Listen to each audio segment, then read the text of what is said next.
Assalamualaikum warahmatullahi wabarakatuh dan selamat sejahtera diucapkan kepada pensyarah dan juga rakan-rakan sekalian. Baiklah, pada hari ini saya akan melakukan pembentangan bagi kursus PSVK 3322 dan juga PSVK 3313. Baiklah, ini merupakan isi kandungan yang akan saya persembahkan sebentar lagi, iaitu nama pengkarya, tajuk produk, isu yang dihadapi, pro- objektif objektif produk, penjanaan idea, cara penggunaan, impak terhadap pengajaran dan juga pembelajaran, cara dikomersialkan, penilaian projek, apresiasi dan juga rujukan. Baiklah semua, mari kita beralih kepada yang pertama sekali iaitu nama pengkarya. Nama pengkarya adalah saya sendiri iaitu Nur Afifah Maisara binti Rejab. Saya menghasilkan tajuk produk yang bernama Tools.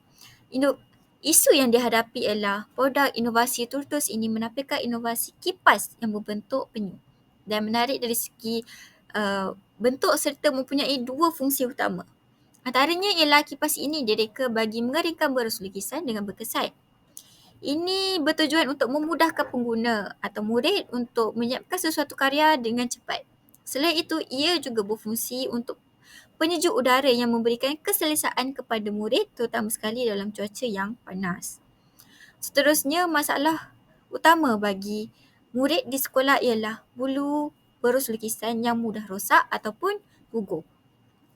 Ini berpunca daripada berus yang basah dan lambat untuk kering. Ini dikatakan kerana gam pada berus menghilang sedikit demi sedikit apabila berus basah terlalu lama. Selain itu, murid yang membuat karya dalam keadaan yang panas dan tidak selesa akan mengganggu penghasilan karya. Oleh itu, penyelesaian masalah harus dilaksanakan terhadap kelemahan yang terdapat dalam kelas. Baiklah, seterusnya objektif inovasi ini adalah yang pertama sekali, inovasi ini dicipta supaya murid berminat dalam subjek pendidikan seni visual. Yang kedua adalah bagi memastikan berus dikeringkan dengan cepat agar mudah bagi murid untuk menyimpannya dengan cepat tanpa menunggu masa yang terlalu lama. Jadi yang ketiga adalah murid dapat mengurangkan kerosakan pada berus serta menjaga kualiti berus. Yang keempat adalah memberi keselesaan kepada murid dalam penghasilan karya. Tajuk yang kelima ialah penjanaan idea. Jadi idea ini tercetus daripada keperluan bagi semua murid terutama sekali yang mengambil subjek pendidikan seni visual. Hal ini kerana kebanyakannya mereka berada dalam keadaan yang kurang kondusif dan memerlukan masa yang lama untuk menunggu berus lukisan kering sepenuhnya.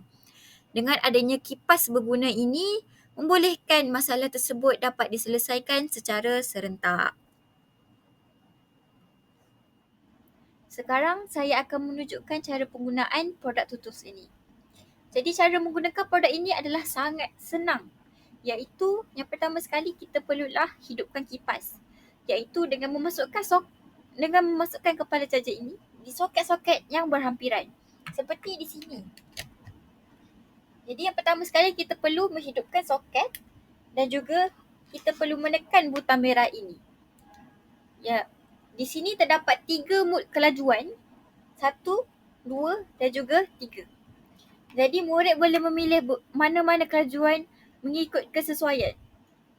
Seterusnya, jika murid ingin meninggalkan kelas dengan membiarkan tutus ini hidup, mereka boleh menggunakan mode timer. Berapa masa yang mereka perlukan untuk mengeringkan berus. Sama ada 2 jam, 4 jam ataupun 6 jam.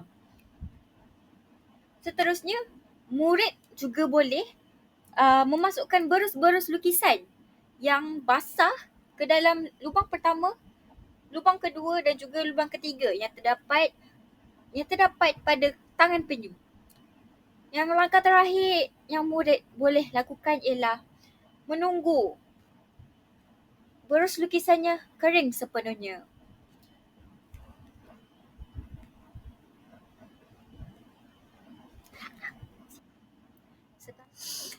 Baiklah, seterusnya kita pergi kepada impak terhadap pengajaran dan juga pembelajaran. Jadi, inovasi ini memberi impak terhadap peningkatan produktiviti murid dan kualiti karya murid. Hal ini kerana murid dapat meneruskan proses kreatif mereka dalam penghasilan karya tanpa membuang masa dalam menunggu berus lukisan mengering sepenuhnya. Secara tidak langsung, suasana yang nyaman akan menjadikan murid untuk kekal fokus dan bermotivasi dalam penghasilan karyanya.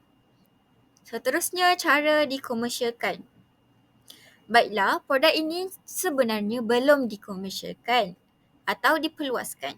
Namun, ia akan diperluaskan di masa yang akan datang di sekolah setelah dibuat penambahbaikan. Baiklah, seterusnya kita beralih kepada penilaian projek. Jadi, projek ini boleh dinilai berdasarkan beberapa aspek, iaitu yang pertama sekali ialah estetik. Yang pertama sekali ialah reka bentuk. Jadi, reka bentuk ini mempunyai nilai estetika produk yang menarik dan juga berbentuk penyu yang dapat dinilai untuk seperti keterampilan dalam rekaan. Seterusnya ialah fungsi. Jadi, penilaian terhadap keupayaan penyejuk udara dan pengering berus berfungsi secara efektif. Kecekapan ialah memudahkan pengguna dalam kalangan pelajar dan juga pelukis. Seterusnya, kos dan juga ketahanan. Menilai kos pengeluaran serta ketahanan bahan untuk memastikan produk boleh bertahan lama dan juga menjimatkan kos dalam jangka masa yang panjang. Baiklah, seterusnya saya akan membuat sedikit apresiasi berkenaan dengan produk penyu yang telah saya lakukan. Jadi, produk penyu iaitu tutus ini memanfaatkan asas seni reka dengan cemerlang. Ini dikatakan kerana garisan yang digunakan dalam corak kulit dan cekerang untuk memberi tekstur yang realistik. Manakala warna hijau dan merah mencipta kontras yang memikat serta menyelahkan penampilan penyu. Rupa produk ini berbentuk 3 dimensi dan juga boleh mengekalkan identiti penyu dengan bentuk yang telah dikenali. Jadi, jalinan pada permukaan badan yang menambahkan elemen sentuhan visual yang kasar seperti kulit haiwan sebenar. Ruang di sekeliling kipas pada cengkerang memastikan keseimbangan visual, manakala imbangan tercapai melalui penempatan kepala, badan dan kipas yang harmoni.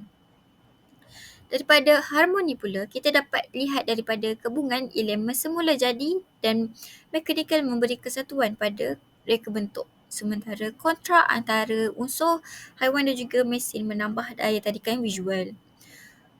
Seterusnya, penegasan juga hadir pada kipas yang menarik perhatian utama. Keseluruhan reka bentuk menonjolkan irama dan juga pergerakan. Dalam aliran bentuk serta corak yang seolah-olah bergerak, sementara penggunaan spring membenarkan leher penyu itu bergerak secara semula jadi. Akhirnya, kesatuan tercipta melalui penyatuan semula elemen ini dalam satu karya yang padu dan juga kreatif. Walau bagaimanapun, produk ini masih boleh dibuat penambahbaikan. Sebagai contohnya, pekarya boleh membuat laci penyimpanan di bawah kipas. Ini bertujuan untuk memastikan berus murid-murid tidak hilang. Seterusnya, pekarya juga boleh memperbanyakkan luang berus agar berus dapat dikeringkan secara serentak.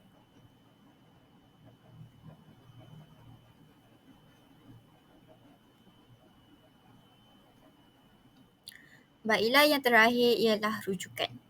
Di sini merupakan beberapa rujukan yang telah saya lakukan untuk mendapatkan maklumat sebelum saya membuat laporan ini. Sekian, terima kasih.